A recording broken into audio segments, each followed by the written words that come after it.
যে কোনো লদলদে শরৎ শরৎ সবজি খেতে কিন্তু আমি খুব ভালোবাসি। তোমাদের কি ভালো লাগে? অবশ্যই কমেন্টে বলো। আমার চ্যানেলে লতি দিয়ে লোটে মাছের রেসিপি তো তোমরা দেখেছো।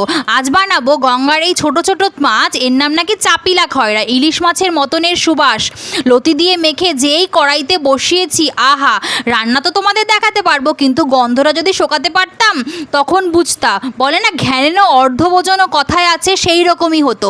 তা তো আর দেখাতে পারবো না, তোমরা এইভাবেই একদিন বাড়িতে বানিয়ে দেখো, তখন বুঝবা। প্রথমে লতি কেটে নিয়েছি, লতি তার মধ্যে ছোট ছোট চাপিলা খয়রা মাছ দিয়ে একে একে পেঁয়াজ কুচি, রসুন থেতো, আদা বাটা, লঙ্কা বাটা, স্বাদ মতো লবণ, হলুদ আর হাত ভরে সর্ষের তেল দিয়ে ভালো করে মেখে কড়াইতে দিয়ে কড়াইয়ের ঢাকা চাপা দিয়ে লো মিডিয়াম আস্তে আস্তে আজে করে নেব।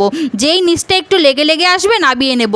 সোজা মেখে গরম ভাতে মুখে, আহা! পুরো অমৃত। আজ তবে আসি, টাটা।